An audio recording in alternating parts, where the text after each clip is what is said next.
نبی پاک علیہ السلام نے فرمایا جاسوسی نہ کرنا ورنہ تم بندوں کو خراب کر دو گے، اور فرمایا اس طرح نہ ہو کہ تم کسی کے آپ کھول نہ نکلو تو تمہارے پہلے کھول جائیں۔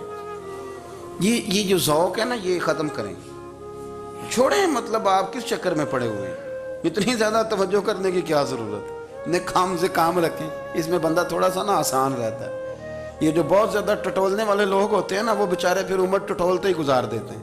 اس لیے کہ مزاج ہی بہت پکا ہے، بوری کا منہ کھول کے اندر تک ہاتھ ڈالنا، تو پھر کئی دفعہ سامنے سے بچھو بھی لڑ جاتا ہے، خرابی ہوتی ہے۔ تو جاسوسی کی جاتی تھی، اس نے بھی جاسوس بھیجے، کیونکہ قبیلوں کے لوگ تھے، کچھ مسلم کچھ کافر، پہچانے نہیں جاتے تھے لوگ، تو کچھ لوگ اس نے بھیجے، انہوں نے آ کے نا تحقیق کی،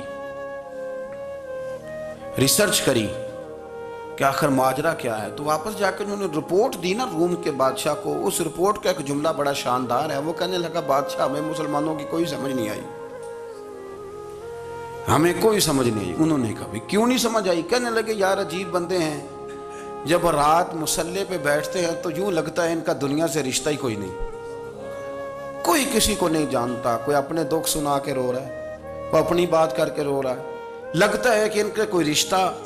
ہے ہی نہیں جب مسلح پہ بیٹھتے ہیں۔ اور فرمایا جب سویرے یہ جہاد کرنے نکلتے ہیں تو لگتا ہے ان سے زیادہ دلیر ہی کوئی نہیں، حالانکہ جو مسلحوں پہ رونے دھونے کے لوگ ہوتے ہیں وہ کئی دفعہ جہاد میں کام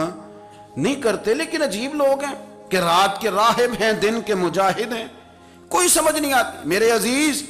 ان لوگوں نے مسلح آباد کر کے رکھا، تلاوتیں ان کا ذوق رہی، منظر روز پڑھنا، اسباق پڑھنا، وظائف پڑھنا، یہ ان کا ذوق رہا۔ اعلیٰ حضرت بریلوی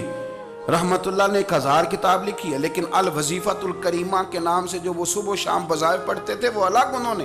ان کو بیان کیا، پابندی کے ساتھ اپنی اللہ اللہ کرتے تھے۔ شیخ شہاب الدین سہروردی رحمت اللہ علیہ، اس پر ایک بندے نے اعتراض کیا، اس نے کہا جی آپ کس قسم کے صوفی ہیں، مرید بیٹھے ہیں اور آپ وہاں نفل پڑھ رہے ہیں؟ یہ بھی بڑا مسئلہ ہوتا ہے نا، جو بندہ ملنے آتا ہے وہ اپنے ٹائم کے حساب سے آتا ہے،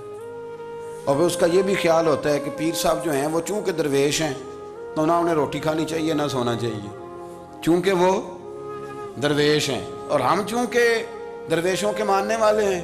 لہذا ہمارا یہ طریقہ ہونا چاہیے کہ جیسے ہم کہیں درویش ویسے ہی کر جائے، حالانکہ جس کو آپ درویش کہیں گے آپ اس کی مانیں گے، آپ منوائیں گے نہیں، ہمارا مزاج ہوتا ہے۔ شیخ شہاب الدین پر لوگوں نے اعتراض کی، حضور لوگ ملنے آئے ہیں، زیارت کرنے آئے ہیں، یہ بندے دعا کرانے آئے ہیں، اللہ اللہ کرانے آئے اور آپ نفل پڑھ رہے ہیں، کیا جملہ ہے، کیا حسن ہے، کیا خوبصورتی ہے۔ فرمانے لگے رب رسول سے مانگنے کے لیے مصلی بچھایا ہے، اگر وہاں سے مانگوں گا نہیں تو تمہیں دوں گا کیا؟ پہلے مجھے کچھ لے تو لینے دو، اگر میرے پلے کچھ ہے ہوگی تو آگے دوں گا نا، تو میں مانگنے گیا تھا کہ یا اللہ دے تیرے بندے لینے آئے ہیں، دے تو میں کچھ لوں گا تو آگے دوں گا نا، لیکن ہمارا یہ سٹیٹس، یہ مزاج، یہ شعور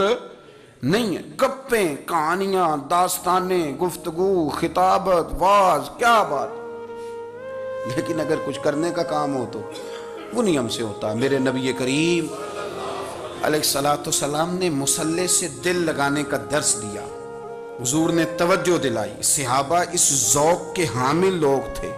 وہ کوشش کرتے تھے۔ جناب صدیق اکبر رضی اللہ تعالیٰ عنہ کا عبادت کا مزاج ہمیشہ قائم رہا۔ حضرت عمر فاروق ساری رات اللہ کے حضور کھڑے رہے۔ حضرت عثمان غنی رضی اللہ تعالیٰ عنہ عشاء کی نماز پڑھ کے 2 رکعتوں کی نیت باندھتے تھے، 15 سپارے پہلی رکعت میں پڑھ دیتے تھے اور 15 سپارے قرآن مجید کے دوسری رکعت میں پڑھ دیتے تھے۔ آپ نے نا حضرت عمر فاروق کے وصال کے بعد ان کی ایک بیوہ سے نکاح کیا، حضرت عثمان غنی نے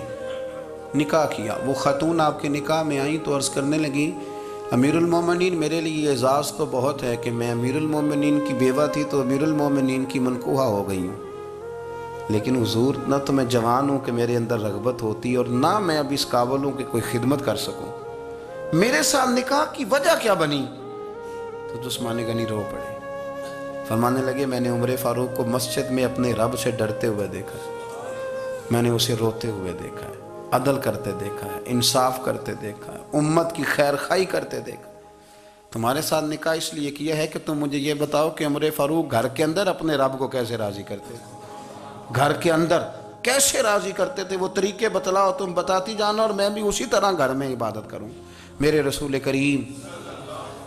علیہ السلام نے ارشاد فرمایا، حضور فرمانے لگے جس گھر میں اللہ کا ذکر ہوتا ہے وہ گھر زندوں کا ہے، اور جس گھر میں رب کریم کا ذکر نہیں ہوتا وہ گھر زندوں کا نہیں ہے۔ گھر نا ہم نا کتابوں میں پڑھتے ہیں کہ ایک بزرگ کہتے ہیں، حضرت فضیل بن عیاض کہتے ہیں کہ میں ایک گلی سے گزر رہا تھا تو گھر کے اندر